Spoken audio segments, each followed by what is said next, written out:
Entonces dice, en un péndulo cónico, y dice un cuerpo de masa igual a 3 kilogramos, ¿no? Entonces, vayamos anotando nuestros datos. Entonces, un cuerpo de masa igual a 3 kilogramos, suspendido por una cuerda, dice, de longitud 1,2 metros. Entonces, longitud de la cuerda, 1,2 metros. Describe una circunferencia, ¿no? De radio igual a 2 metros. Entonces tenemos un radio de circunferencia que es de 2 metros. Y se calcula el ángulo con la vertical, entonces lo vamos a llamar θ. Calcula el ángulo con la vertical. La tensión de la cuerda le vamos a llamar T. Ahorita va a ser nuestro dibujito. Y dice la rapidez del cuerpo por su velocidad lineal, ¿no? Entonces tenemos esa situación. Para entender este problema, entonces lo que tenemos que hacer es una gráfica, ¿no es cierto? Entonces, en esa gráfica, como habla de un péndulo cónico, entonces dibujamos ese péndulo en este sentido, ¿no? A ver, más o menos algo aproximado. Bueno, acá tenemos el eje que crea ese movimiento pendular, pero cónico, ¿no es cierto? Entonces, este es nuestro punto, digamos, que hace girar ese péndulo. Y luego dice, suspendido por una cuerda, es un cuerpo. Entonces, acá será, bueno, podemos dibujarlo así, ¿no? Sería sea que sea una esfera o un bloque, como en este caso, ¿no? Entonces dice, describe una circunferencia. Dice. Entonces, esto será así, ¿no? Ahí describe una circunferencia, ese péndulo, y la longitud de la cuerda, en este caso, esta sería nuestra cuerda, ¿no? Para precisar, a ver, le marcaremos. Entonces, esta sería así. Esta parte de acá es la cuerda, ¿no? Con otro colorcito acá se observe. Entonces, esta longitud va de 1,2 metros, ¿no? Esa es la longitud. Ahora, este tiene una masa M, y esa masa M es de 3 kilogramos, ¿no? Luego, bueno, aquí describe, al describir una circunferencia, este movimiento, obviamente hay un centro de esa circunferencia, ¿no? Luego describe un radio de 2 metros, entonces podemos dibujar. Entonces acá, pues este radio sería 2 metros, ¿no? 2 metros. Ese es el radio de esa circunferencia. Entonces, ahora dice, calcula el ángulo con la vertical, es decir, la vertical es el eje que describe ese movimiento pendular. Entonces aquí estaría nuestro ángulo, θ, el que es nuestra incógnita. Ahora, la tensión de la cuerda, pues como siempre hemos manejado en esa parte, entonces decimos siempre, no hacemos un corte imaginario, y entonces la tensión como vector se va a pronunciar en esa cuerda de la siguiente manera. Entonces lo dibujamos acá, se lo vamos a anotar ahorita. Entonces, acá, ¿no? Ahí está. Ese sería nuestro vector tensión, ¿no? Y esta parte, por si acaso, era 1,2 metros, ¿no? La longitud de esa cuerda. ¿Ya? Entonces, ahí tenemos la tensión. Luego dice la velocidad. Obviamente la velocidad, en este sentido, se va moviendo este movimiento, ¿no? Pendular. Entonces, el movimiento está hacia ese lado, ¿no? Es el movimiento. Entonces, este va a describir en ese movimiento una velocidad lineal, que sería este dato que hemos anotado, ¿no? Entonces, para la solución de ese tipo de problemas, acudimos el concepto de lo que es el movimiento circular propio y del concepto de lo que es la fuerza centrípeta, ¿no? En nuestro caso, fíjense, decimos la fuerza centrípeta que ejerce este movimiento, pues siempre va en términos de las fuerzas que se encuentran en el eje radial. El eje radial, en nuestro caso, solamente para recordar y precisar, entonces se encuentra en esta parte. Este sería, de acuerdo a nuestra gráfica y al movimiento, este sería el eje radial, ¿no? Que pasaría por ahí. Ese sería nuestro eje radial. Y la pregunta es, ¿qué fuerzas se encuentran acá?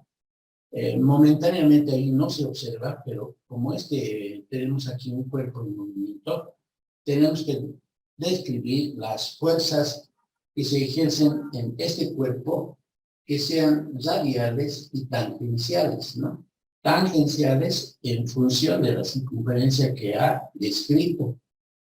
Entonces, acá, por ejemplo, tiene un peso, entonces eso podemos dibujar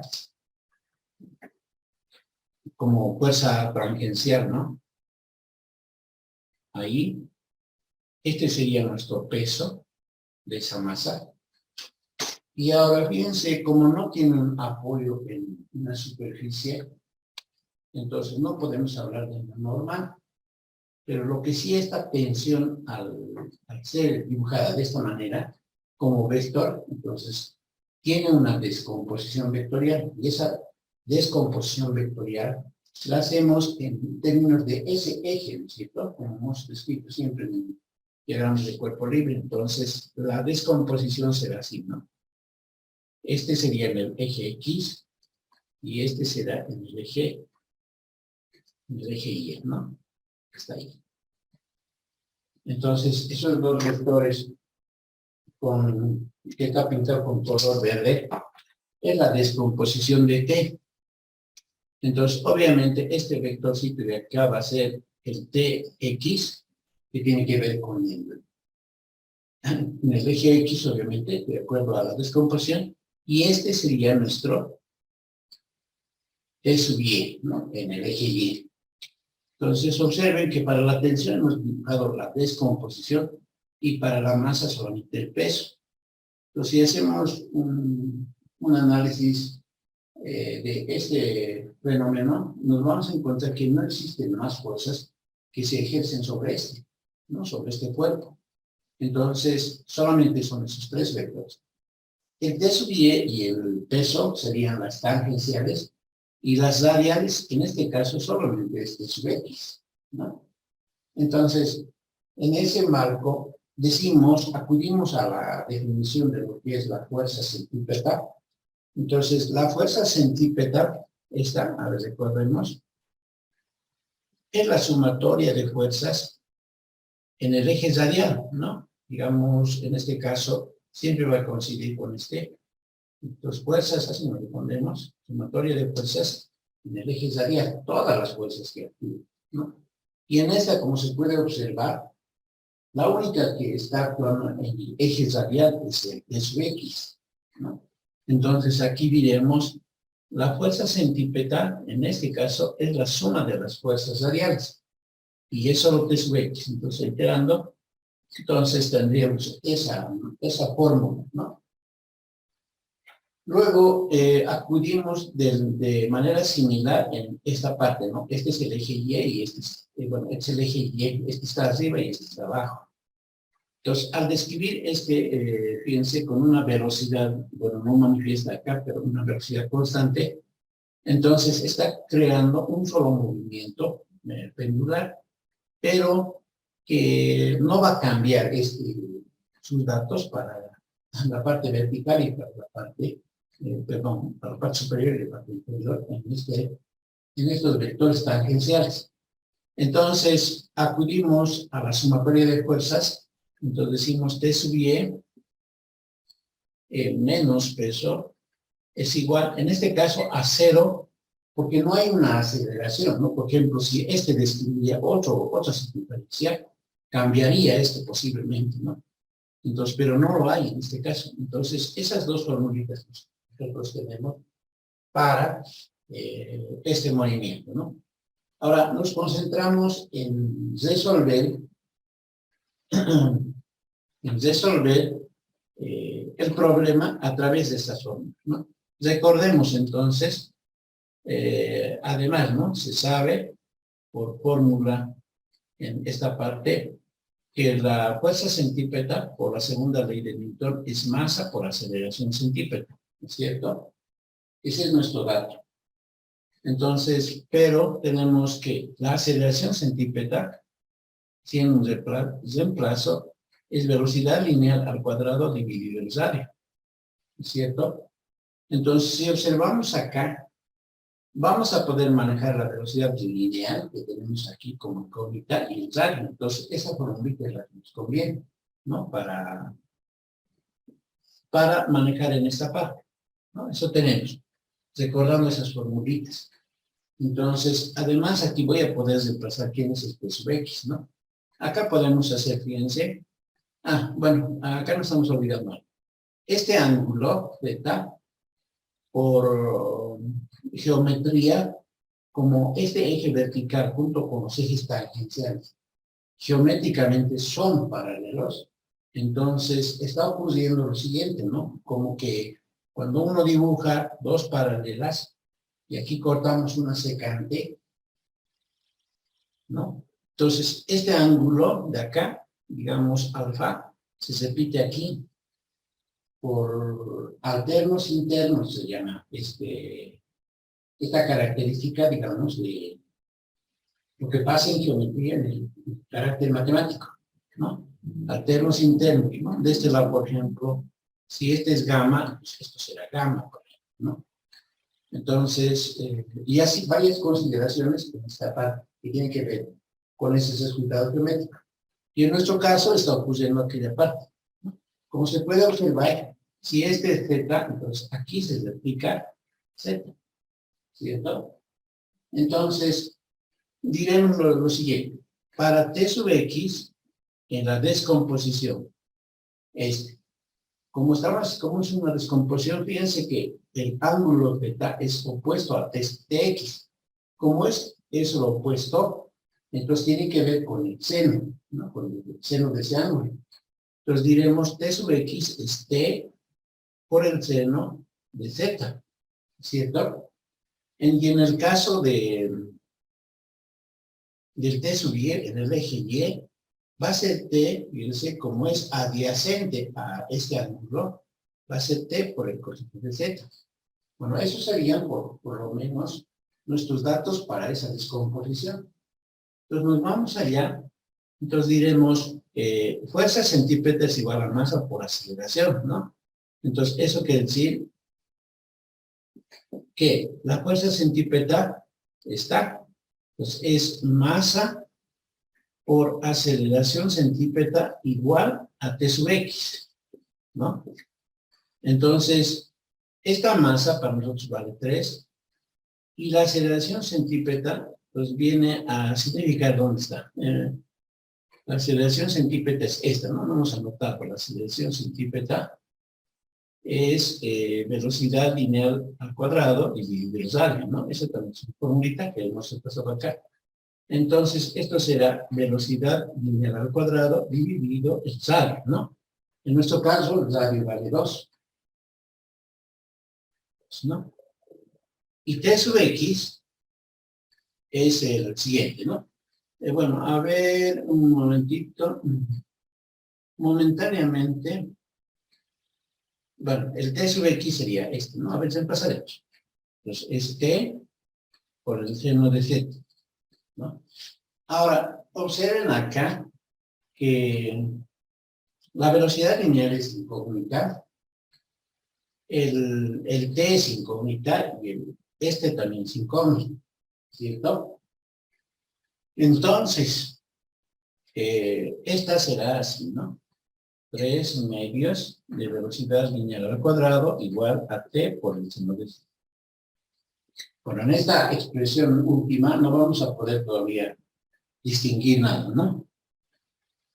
Entonces nos vamos a la parte, esta segunda, ¿ya? Entonces, esta diríamos así, mejor, para ordenarnos. Esto sería en 1. Ahora, este sería 2, ¿no? En 2. Tengo en 2 lo siguiente. Puedo hacer un despeje igual a P. Que este T sub I S que vale esto. Y el peso es masa por gravedad, ¿no? Entonces, ahora aquí tenemos la masa y tenemos dos incógnitas, ¿no? Entonces deberíamos de hacerlo así mejor. A ver, un ratito. Bueno, acá lo que podemos hacer es lo siguiente. Mantendremos nomás esto.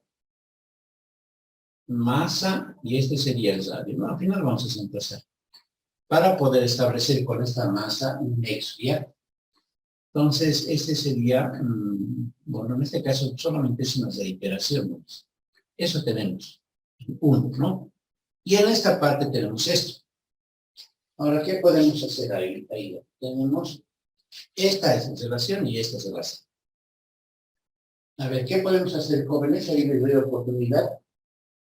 Mientras voy a ir anotando ya. Tendríamos más o menos, esto lo vamos a cambiar, esto lo voy a escribir así. Esto voy a reiterar. Esa ecuación tengo, reiterado, y esta ecuación, ¿no? Pero esta la vamos a ver, ver del otro lado, ¿ya? Pues esto va a ser mg igual a t coseno de θ. Esas dos relaciones tenemos. A ver, ¿qué dicen ustedes? ¿Qué podríamos hacer? ¿Podríamos dividir? Dividir entre ecuaciones, ¿no?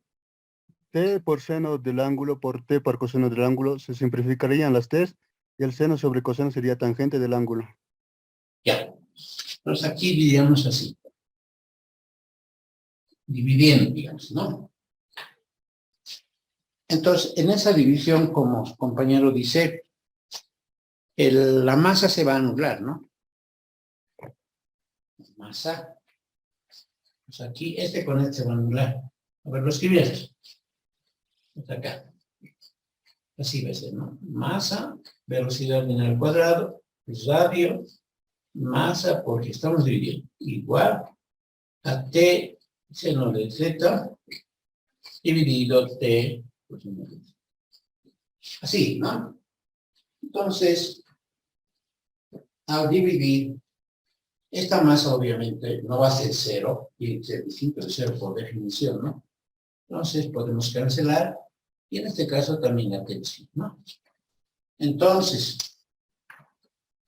y aquí tendríamos que velocidad lineal al cuadrado dividido el radio es igual a seno sobre coseno, pero es tangente, ¿no?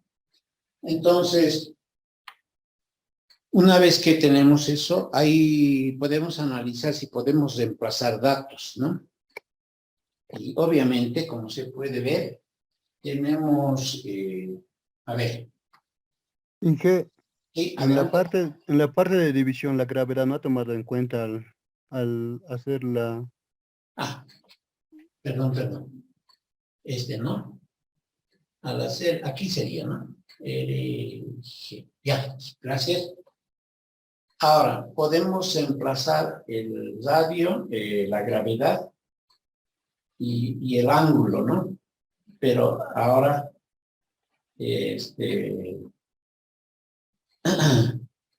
bueno, en esta parte lo que no estamos considerando es la longitud de la cuerda, ¿no? Acá no estamos considerando. Entonces, ¿cómo podríamos hacer? A ver. Ya, en este caso, este es 2, ¿no? Yo quisiera moverlo esto. ¿Cómo podríamos encontrar una relación en esta longitud con este radio y allá en una relación? A ver, dibujaremos, ¿sí? Muchas veces, no es que no esté mal, pero no se observa muy bien. En nuestra gráfica más o menos está así, ¿no? Este es Z, este es 2 y este es 1,2, ¿no? Sí, todo está en el sistema internacional.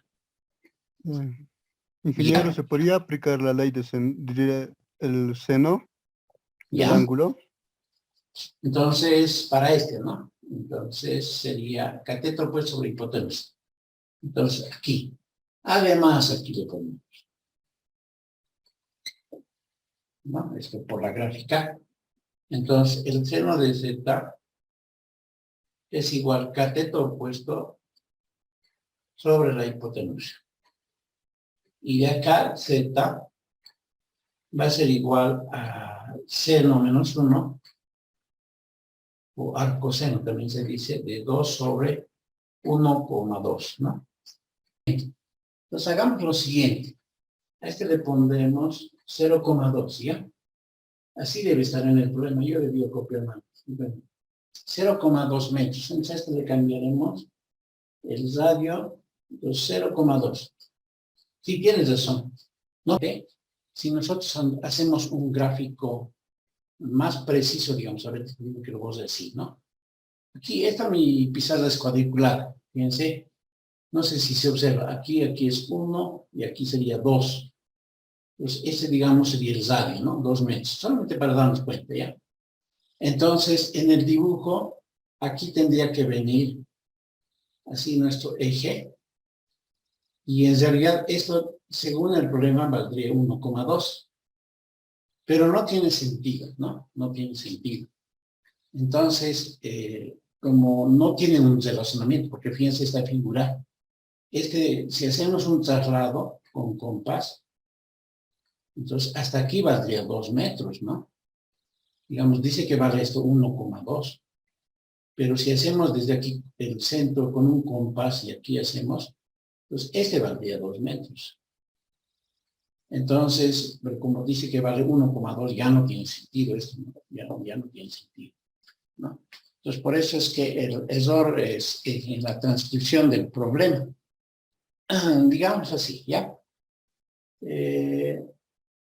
Consideremos el radio igual a 0,2 metros.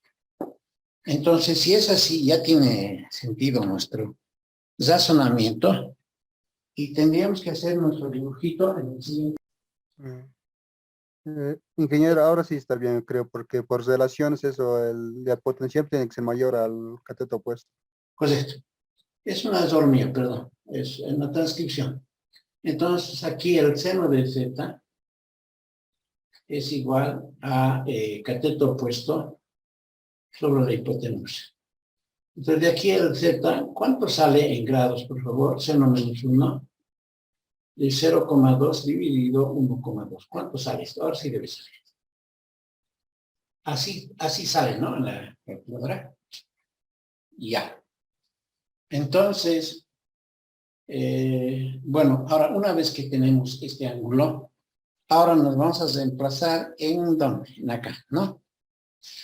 Vamos a reemplazar en acá, ¿no? En este último asterisco le llamaremos.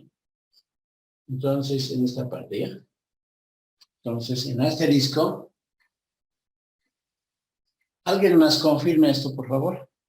Entonces, tendríamos velocidad lineal al cuadrado, pues va a ser igual a R por G por la tangente de ese ángulo. Entonces, nuestra velocidad lineal al cuadrado va a ser R, el radio, es 0,2 por 9,8, que es la gravedad, por la tangente de este valor, ¿no? 9,60 grados. Entonces, de ahí que esta velocidad lineal va a ser igual a la raíz, ¿no? De 0,2 por 9,8 por la tangente de ese valor. 0,57 sale. 0,57 metros por segundo. Acá, por ejemplo, también nos pedía el ángulo, ¿no? Acá está el ángulo. Ya hemos respondido el otro también. Y finalmente nos pide la tensión, ¿no? Y esa tensión vamos a despejar ¿de dónde? A ver. De algo más sencillo. ¿De dónde despejamos el T? Ya. Y finalmente nos falta la tensión, ¿no? Sí. Entonces, a ver, ¿qué parte me dijiste? Tensión por coseno del ángulo es igual a masa por gravedad. Ya. Es igual a masa por gravedad. Esta, ¿no? Ya. Entonces, ahí tenemos tensión es igual a masa por gravedad dividido el coseno de Z. Y la tensión será, entonces, la masa es 3, nuestra gravedad 9,8 y el coseno de 9,60 grados. Y entonces nuestra tensión es el último cálculo, por favor, jóvenes. 29,8. Gracias. 9,8 newtons, porque es una fuerza, ¿no? Y ahí está nuestro resultado. Ya, a ver, vamos a continuar, porque si no tiene alguna pregunta más, ¿correcto? Entonces, vamos a hacer lo siguiente. Aquí vamos a hacer un repaso, aquí también seguramente se hace una explicación, pero para precisar, fíjense, la estática lo que trata son sistemas mecánicos o fenómenos físicos en equilibrio. Es decir, puede que haya un movimiento, pero ese movimiento tiene que ser constante, pero de todo el sistema, ¿no? Ahora, si no son procesos mecánicos, cuando dicen equilibrio, es decir que están en reposo. Es decir, esta mente es en un caso particular de la dinámica, no es en general un tema que no atañe a la dinámica, es parte de la dinámica. Entonces, como se dice ahí, ¿no? Se encuentra en equilibrio si no cambia su estado en el movimiento del tiempo. Es decir, como hemos trabajado en la primera ley de Newton, cuando los cuerpos en reposo permanecen en reposo y un cuerpo con velocidad continúa con la misma velocidad en el tiempo, ¿no? Esa es, por ejemplo, la situación de inercia, ¿no? Que corresponde a la primera ley de Newton. Dice, un sistema mecánico tiene dos cosas. Está en equilibrio translacional, estará, si no sufre cambio alguno, ¿no? Un sistema mecánico estará en equilibrio rotacional cuando no presenta giros o rotaciones, ¿no? Entonces, estos dos conceptos tienen que ver con la primera de Newton. Como aquí está, ¿ya? Este es el capítulo 4 del avance de nuestra materia. Entonces, fíjense, en este caso consideramos estática, ¿ya? Entonces, siempre en este proceso que estamos haciendo en la parte de esta parte de la física, hemos hablado de la dinámica, ¿no? La dinámica estudia a las fuerzas que causan el movimiento de los cuerpos, hemos dicho, ¿no? Pero ahora dentro de la dinámica también hay un tema que se le considera como caso particular, y en este caso es la estática, ¿ya? Entonces, como tratamos con sistemas mecánicos o fenómenos físicos, entonces ahora vamos a hablar de sistemas mecánicos en equilibrio. Entonces, dentro de esta temática también todos recuerdan ustedes que están las tres leyes de Newton, ¿no es cierto? La primera, que justamente habla del equilibrio; la segunda, que habla de una aceleración para los cuerpos; y la tercera, de las fuerzas que tienen reacción y las fuerzas que tienen una reacción y contrarreacción, ¿no es cierto? Entonces dice aquí, fíjense, ¿qué trata la estática? A los sistemas mecánicos, pero cuando están en equilibrio. Es también, dice, un caso particular de la dinámica, como les mencionaba, ¿no? Ahora vamos a decir que un sistema mecánico se va a encontrar en equilibrio si no cambia su estado de movimiento en el tiempo, ¿no? Entonces, cuando a un sistema mecánico, si no cambia algún tiempo, entonces quiere decir que ese sistema se encuentra en equilibrio, ¿ya? Ahora, dentro de esta situación existen equilibrios de carácter translacional y de carácter rotacional. Entonces aquí, por ejemplo, hacemos hincapié en esas dos cosas. Fíjense, un sistema mecánico tendrá un equilibrio translacional, si este no sufre cambio alguno en ninguna dirección. ¿Qué quiere decir esto? Fíjense, quiere decir que si, por ejemplo, tenemos fuerzas que actúan sobre un cuerpo, digamos, una partícula, digamos, si actúan, una fuerza 1 y una fuerza 2. Entonces, se llama translacional si estas fuerzas no van a sufrir ningún cambio en su dirección. Además que este fenómeno físico tiene que estar en completo equilibrio, ¿no? Como aquí dice, no cambia su estado de movimiento, es decir, permanece. Por más que este fenómeno físico se estuviese trasladando con una velocidad constante, ¿no? Entonces se va a llamar translacional solamente cuando en este tipo de fenómenos físicos estas fuerzas que actúan sobre un cuerpo no van a cambiar de ningún modo su dirección, aunque estén en movimiento, ¿ya? Un otro tipo de sistema mecánico en equilibrio también es aquel que está en equilibrio rotacional. Ahora, su nombre mismo lo indica, ¿no? Cuando hablamos de rotacional es que no tendría que rotar, porque hay cuerpos que van a rotar, ¿no? Hay fenómenos físicos donde podemos rotar. Entonces dice, si un sistema mecánico estará en equilibrio rotacional cuando no presenta giros o rotaciones en ninguna dirección. Es decir, este cuerpo, por ejemplo, no tendría que tener un giro, digamos, en este sentido, ¿no es cierto? Si presenta giros, entonces eso ya no estaría en un equilibrio, ¿no es cierto? En todo caso, entonces tendría rotaciones. A ver, imagínense que como ejemplo, digamos, bastante vago, digamos, pero tal vez también nos va a servir, fíjense.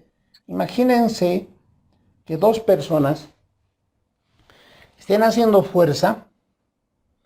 A ver, temporalmente, digamos, aquí vamos a dibujar, por decir, el piso. Y aquí hay dos personas. Que están efectuando la siguiente operación. Fíjense, ahí están dos personas, ¿no? Y entonces están tirando de una cuerda, digamos, ¿no? Estos dos están tirando de una cuerda. Como ya hemos estudiado, hay una tensión, ¿no es cierto? Pero estas personas al jalar esta cuerda y tienen la misma fuerza que están aplicando, digamos, una igual que la otra, digamos, va a estar en un momento de equilibrio. Pero el piso es rígido, no se mueve, ¿no?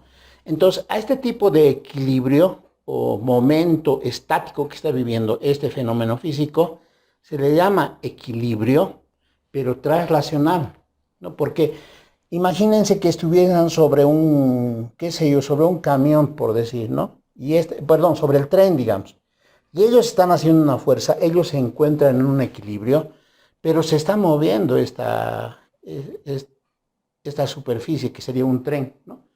Pero por más que el fenómeno físico tendría una velocidad constante, entonces el fenómeno físico que está aquí sigue en equilibrio.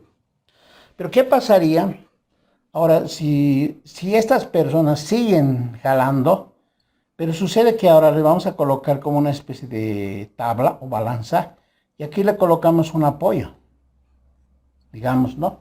Un apoyo, es como el sube-baja, ¿no es cierto? Entonces, estas personas pueden estar en equilibrio al jalar la puerta porque igualarían sus fuerzas, pero no estarían en un equilibrio rotacional porque se va a mover hacia abajo, va a tener un giro, ¿no es cierto? O si es más pesado, le va a ganar aquel, digamos, ¿no? Entonces, cuando nosotros estudiamos este tipo de características o sistemas mecánicos, tienen que haber en todo caso dos tipos de equilibrios, el translacional y el rotacional. Por eso dice aquí, cuando no presenta giros o rotaciones, ¿no? Entonces debería de cumplir dos condiciones, ¿ya? Estos momentáneamente son conceptos básicos. También dentro de este proceso se habla de equilibrios estables e inestables. No lo he anotado, fíjense. ¿Cuándo se dice que un equilibrio cuándo se dice que un sistema mecánico tiene un equilibrio estable?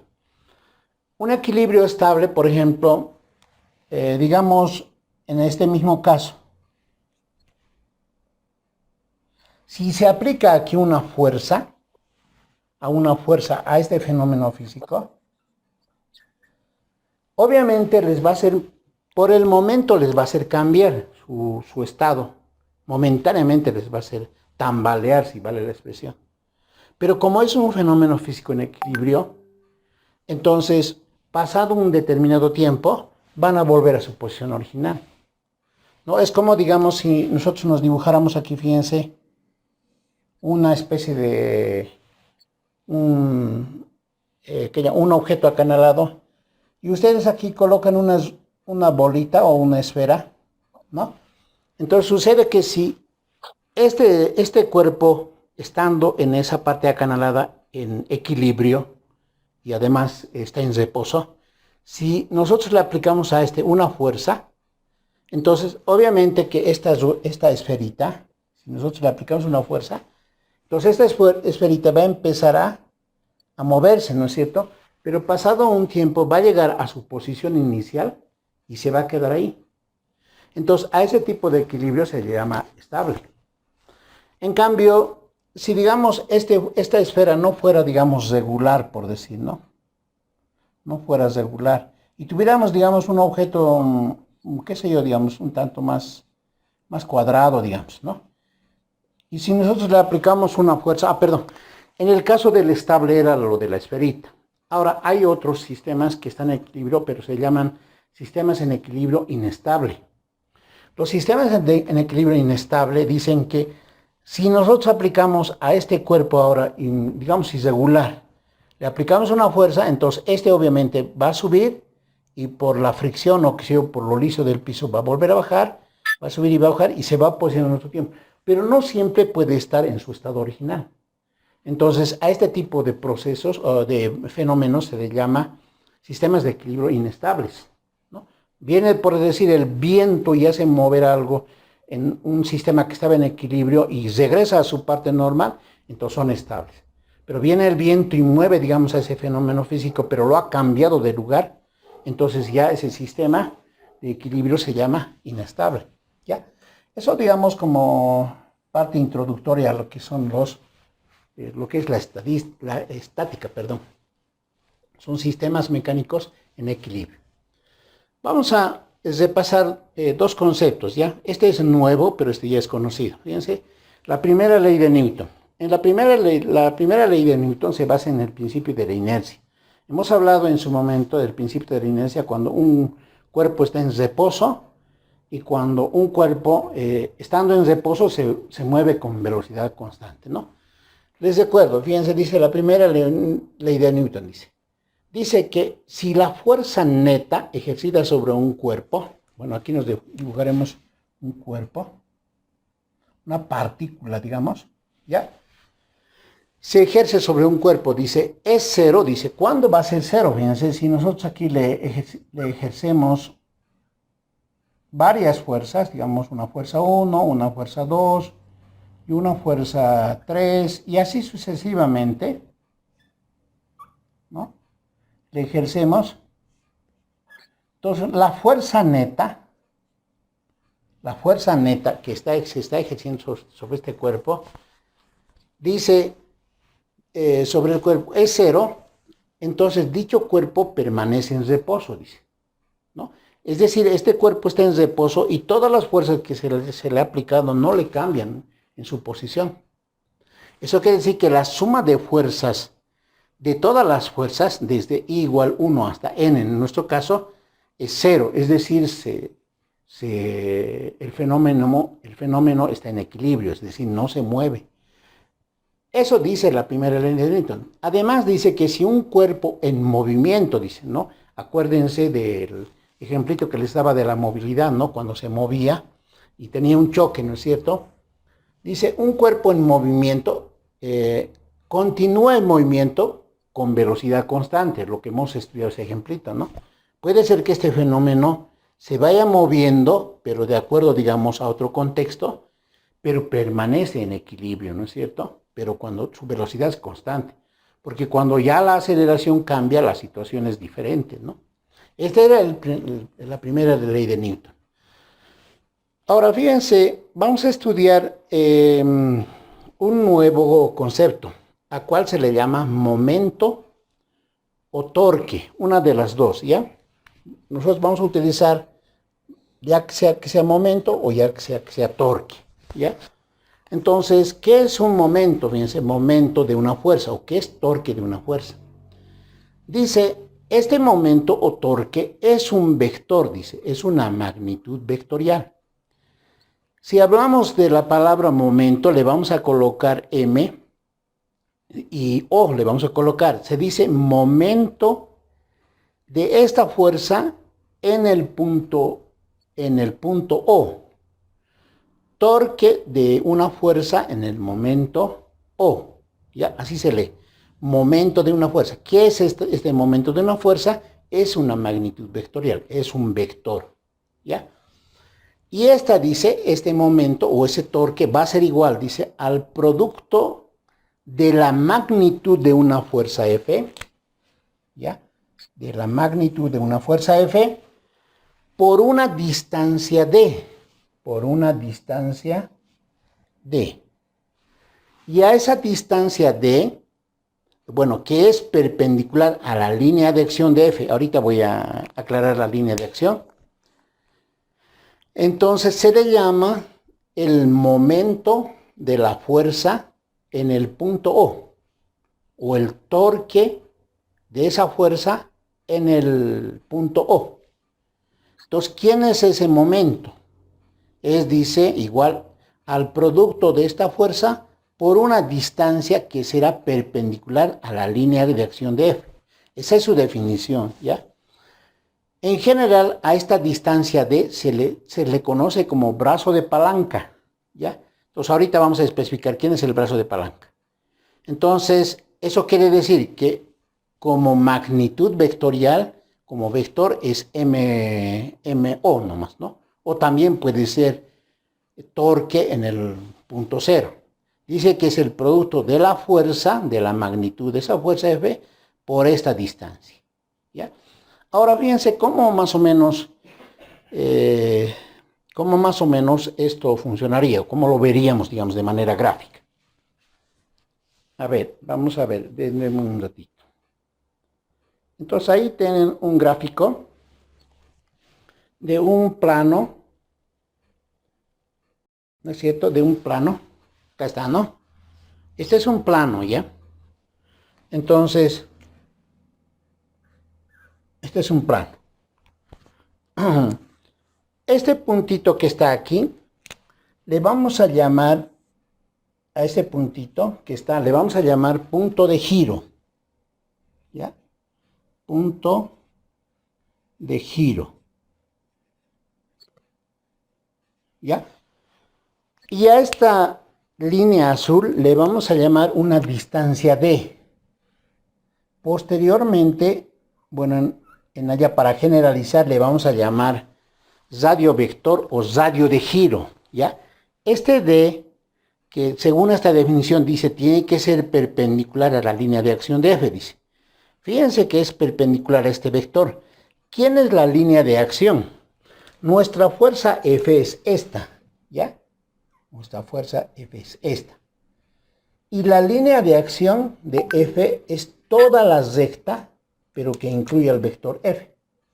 Entonces, a esto se le llama línea de acción de F. ¿Ya? De la fuerza que se le está aplicando. Imaginémonos que esta línea azul, que este radio vector, ahorita vamos a anotarlo, es como una puerta, ¿ya? Pero ¿dónde va a girar? En el punto de giro, es como cuando abren una puerta, ¿no es cierto? Entonces, esa es la puerta, en realidad sería el radio vector. Cuando dice esta distancia del punto O al vector, a la fuerza F, es perpendicular, entonces a esta distancia se le llama brazo de palanca. Cuando esta distancia o radio vector desde el punto O hasta la fuerza F es perpendicular con F, entonces a este se le llama brazo de palanca, ¿ya? Pero cuando forma 90 grados. Entonces, este es el punto de giro y M sub O es el momento, es la fuerza de momento de F. Entonces, esta es la fuerza, perdón, el momento de fuerza se llama, ¿ya? Momento de la fuerza F en el punto O, así le colocaremos, ¿ya? Entonces, ese vector se llama momento de la fuerza F.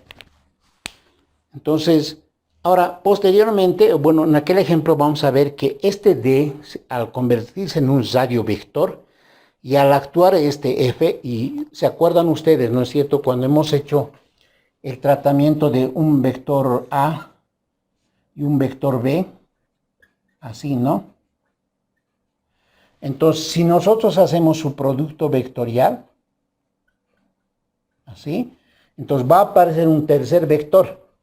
Hemos dicho que si manejamos la regla de la mano derecha, en ese sentido, entonces va a ir el giro hacia arriba, dijimos, ¿no es cierto? Entonces ese radiovector, perdón, ese vector de este producto vectorial, justamente es la misma definición del momento de fuerza, pero en este caso se estaba manejando como producto vectorial, ¿no? Entonces, más o menos como que es la misma característica. Vamos a hablar de este A y este B, por ejemplo, haciendo una comparación, el radiovector con la fuerza. Y entre ambos van a generar un tercer vector que va a salir fuera de este plano, ¿ya? En cuestiones de equilibrio hay diferentes condiciones. Cuando se puede presentar en un plano fuerzas, y en ese caso se llaman equilibrio traslacional. Pero cuando se presenta en este caso como en este ejemplo, ¿no?, como en esta gráfica, un punto de giro, van a haber fuerza de momentos. Y esa fuerza de momentos nos van a generar ya en el espacio, ¿ya? Eso lo vamos a tener en cuenta, ¿ya? Entonces, esta es la definición, ¿ya?, del momento de fuerza. El momento de fuerza simplemente se calcula por la magnitud de F por la distancia D, que es el brazo de palanca, pero siempre y cuando forme 90 grados. Veamos a ver que esta formulita va a cambiar en cierta manera, su formulita de la siguiente manera, fíjense. Va a cambiar de la siguiente manera. Ahí, a ver, aquí tengo dos ejemplitos, ahí vamos a ver, ¿ya? Entonces, fíjense. Dice así. Este para nosotros va a ser el punto O, ¿ya? Y aquí tengo una fuerza F.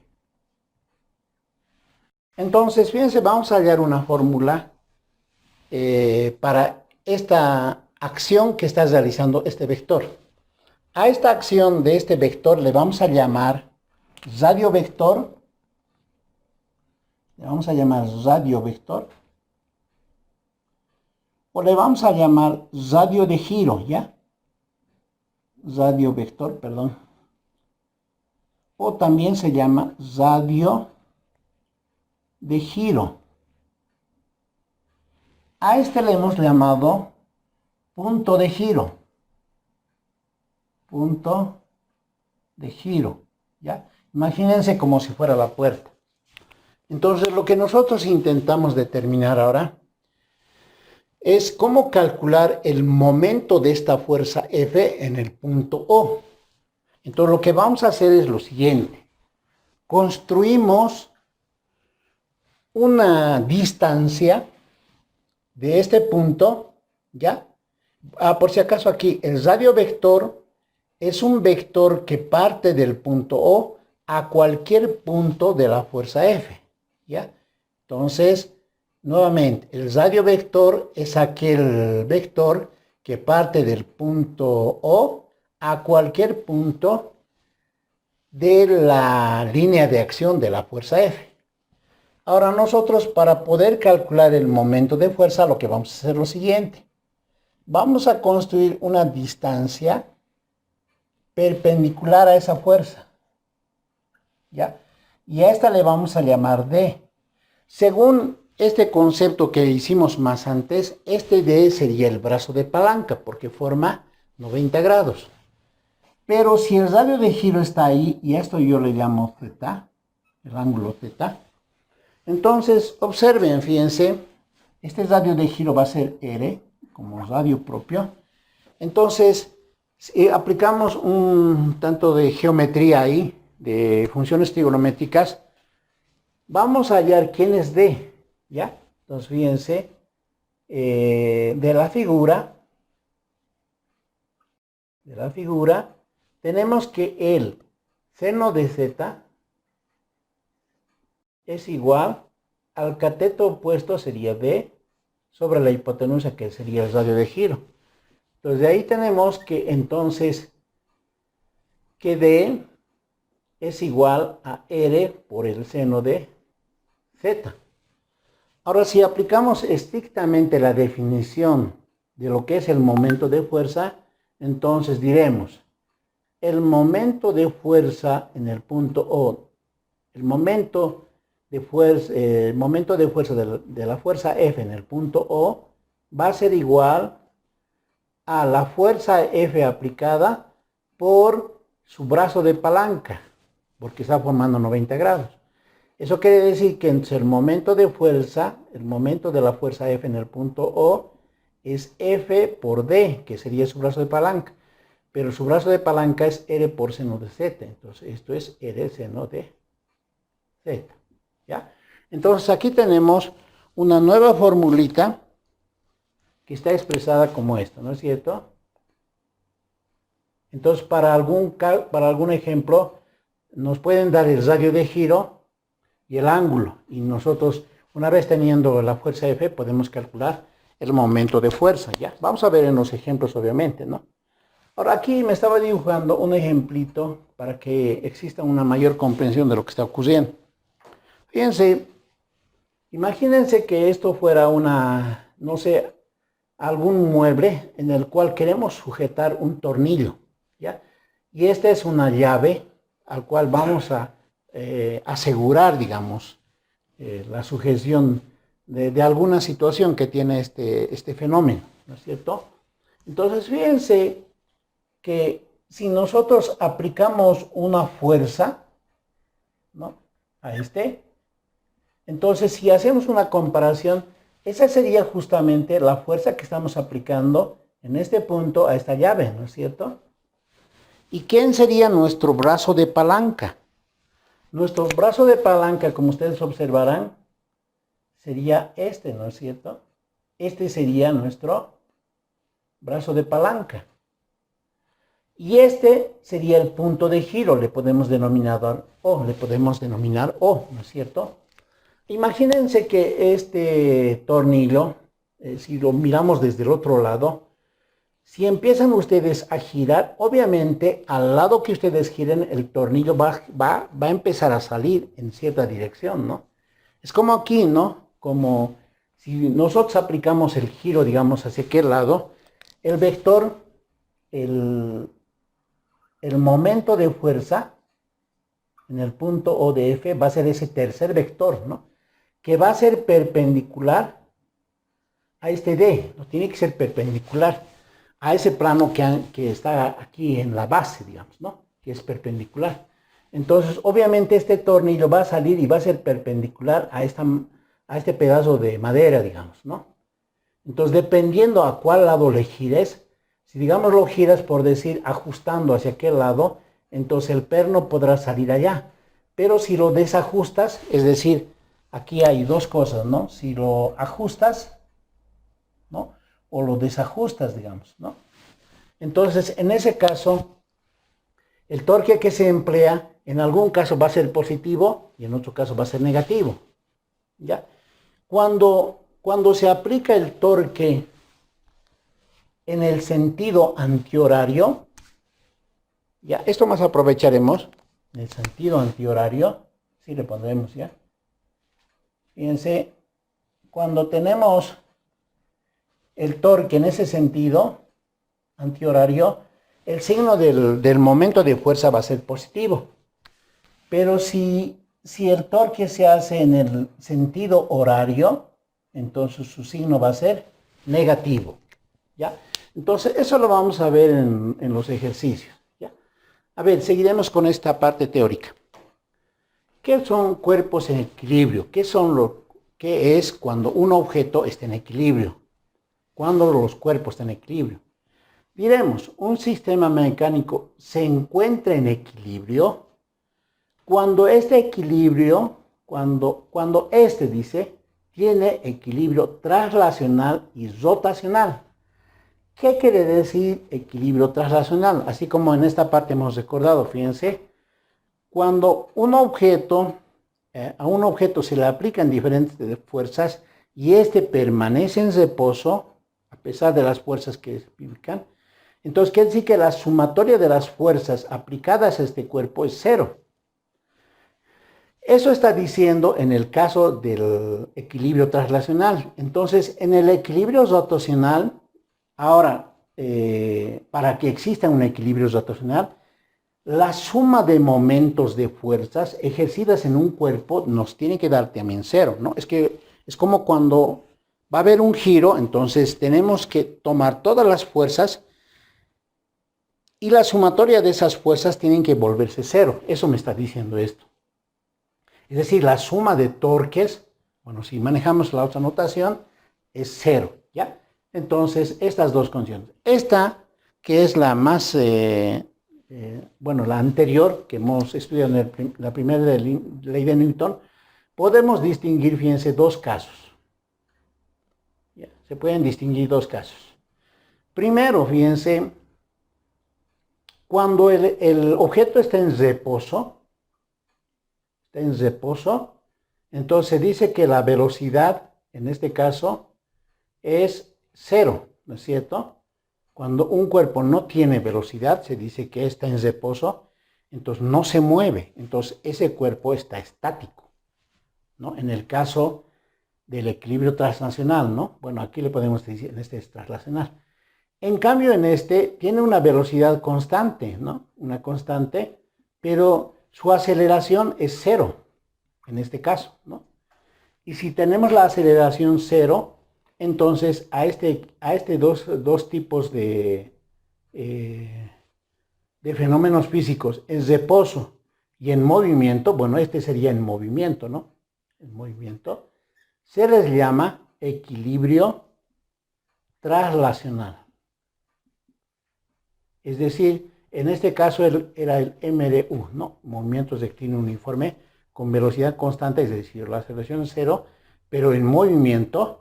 Entonces, a ese tipo de equilibrio se le llama traslacional o simplemente cuando está en reposo, es decir, con su velocidad de cero. En cambio, en este es de carácter rotacional, ¿no? Rotacional, cuando hay giros, ¿no? Cuando hay radios de giro, ¿ya? En ese caso se le llama rotacional. ¿Y cómo se aplica? La sumatoria de momentos de fuerza en el punto O es cero, ¿no? La sumatoria de fuerzas, ¿ya? Sumatoria de momentos de fuerza. Entonces vamos a ver en los ejercicios. A ver, sigamos. Dos conceptos más antes de iniciar, digamos, las condiciones de equilibrio en general, cuando se encuentran en el plano, cuando estas distinguen de este plano a un tercer espacio que ya serían de carácter tridimensional, entonces, y cuando se hablan de fenómenos físicos en espacios tridimensionales, cuando vamos a tratar justamente los momentos de fuerza, ¿ya? Entonces, dice aquí, fíjense, ¿qué es un cuerpo rígido? Un cuerpo rígido, dice, es cuando la distancia entre dos puntos del mismo no cambian en el tiempo. Bueno, acá lo podemos hacer con algún ejemplo, fíjense. Digamos, este cuerpo se dice que es rígido, ¿ya? Dice, si la distancia entre dos puntos no cambian en el tiempo. Es decir, si aquí yo tengo un punto P y aquí tengo un punto Q, entonces, en el transcurso de cierto tiempo, estos puntos no se van a mover, quiere decir. Quiere decir que esta distancia va a permanecer por siempre, ¿no? En general, ¿no? Todas las distancias en los distintos puntos siempre van a permanecer en su mismo lugar. este carácter o esta definición es un tanto ideal porque en realidad los cuerpos tienden a cambiar, ¿no? Por el tiempo, por la corrosión, por los fenómenos físicos que le alteran a este, ¿no? Puede ser la humedad, puede ser el calor, que les van cambiando. Pero nosotros idealmente a estos cuerpos les vamos a llamar cuerpos rígidos cuando la distancia entre dos partículas o dos puntos no cambian en el tiempo. En otras palabras, está diciendo que este cuerpo no debe sufrir deformación, no debe tener deformación, no tiene que deformarse. Entonces, ese es un cuerpo rígido, ¿ya? Entonces, nosotros hablamos de cuerpos rígidos porque vamos a hablar ahora de centros de masa y de centros de gravedad. ¿Para qué? Porque cuando un cuerpo tiene que estar en equilibrio, no puede existir que siendo un cuerpo y que cambian sus distancias, digamos, de las partículas que los contiene, entonces no van a permanecer en equilibrio. Puede haber una situación donde no pueda cumplir alguna condición de equilibrio, ¿no es cierto? Eso, por ejemplo, en cuanto a los cuerpos rígidos, ¿ya? Ahora, ¿qué es un centro de masa? También aquí podemos estudiar el centro de gravedad. Dice aquí, fíjense, hablando siempre de cuerpos, ¿no? ¿Qué es el centro de masa? Fíjense, aquí me voy a dibujar un cuerpo. Ya, más o menos así, ¿ya? Una base estoy pensando. Entonces dice que es el punto geométrico, hablando en términos matemáticos, de un cuerpo con densidad uniforme, dice, ¿no? Y aquí dice masa homogénea. Vamos a utilizar el término homogéneo, de masa homogénea. Imaginémonos que esta es una base, por decir. Una base de algún material, ¿no? Fierro, madera, cualquier material. Pero idealmente nosotros vamos a pensar en lo siguiente. ¿Cómo está conformado esta masa o esta base? Entonces, obviamente, está conformado por miles de partículas, ¿no es cierto? Imaginémonos que esas partículas fueran de este tamañito, digamos, por ser un bien exagerado, ¿ya? Yo sé que son pequeñitas, pero digamos, nos vamos a imaginar varias masitas, digamos, partículas de este cuerpo, ¿no? Entonces, ustedes sabrán por la la definición de lo que es el peso de un cuerpo. Este tiene un peso, ¿no es cierto? Peso 1, digamos, si fuera la masa 1, ¿no? Este tiene otro peso, ¿no? Peso 2. Entonces, y así sucesivamente, ¿no es cierto? Pero cada uno de estos pesos está atraída por la Tierra a través de la gravedad. Entonces, este peso 3, por ejemplo, será una masa 3 por la gravedad, ¿no es cierto? Entonces, aplicamos ahí la condición de la definición de lo que es del peso de cada una de estas masitas. Pero cuando dice aquí densidad uniforme, entonces ¿qué quiere decir densidad, por ejemplo? Fíjense, en una población, por ejemplo, cuando viven las personas, no vivimos a cierta distancia, ¿no? Uno, digamos, en el campo particularmente, uno puede vivir muy lejos y yo puedo estar en el otro lado y otro puede vivir más lejos. Entonces, ¿cuándo es denso entonces una población? Cuando se posicionan en distancias casi iguales. Entonces, se habla de una densidad homogénea, cuando tenemos la vivencia de personas, por ejemplo, en un espacio determinado, ¿no? De terreno. Entonces, por ejemplo, es un espacio, ¿no? Entonces, cada partícula, cuando dice densidad, quiere decir que están a la misma distancia y quiere decir que tienen el mismo peso. El mismo peso cada una de esas partículas tiene. Imagínense que estas partículas, como tienen el mismo peso, entonces tienen densidad uniforme. Entonces, ¿cuál será el centro de masa? Dice, es el punto geométrico. Fíjense, haciendo un ejemplo tanto, digamos, muy salido, muy grotesco, por decir. Imagínense esta regla, ¿no? Si ustedes quieren sostener esta regla y permanezca en equilibrio y colocan un dedo, a ver, vamos a hacer el intento. Fíjense. Entonces, esta regla va a estar en equilibrio justo en el centro, digamos, ¿no? Está haciendo equilibrio. Entonces, cuando dice punto geométrico, se supone que si esta masa es de carácter homogéneo o si tiene densidad uniforme, entonces el centro de masa de esta regla justo va a estar en el centro. Entonces, en esta parte, ¿quién es el centro de masa? Exactamente siendo un cuerpo de densidad uniforme, este es el centro de masa, ¿ya? Entonces, a este se le llama centro de masa. A ese se le llama. Y a la gravedad que interviene de este peso, que es igual a mg, entonces a este eje se le llama centro de gravedad. Ya, centro de gravedad. O sea, todas las gravedades, a la gravedad que interviene en cada partícula y al peso que está en este centro se le llama centro de gravedad, y a ese peso exactamente en el centro se le llama centro de masa. ¿Ya? Vamos a ver posteriormente que esto es necesario porque al construir problemas de esta naturaleza vamos a hablar de masas homogéneas y vamos a hablar del centro de masa.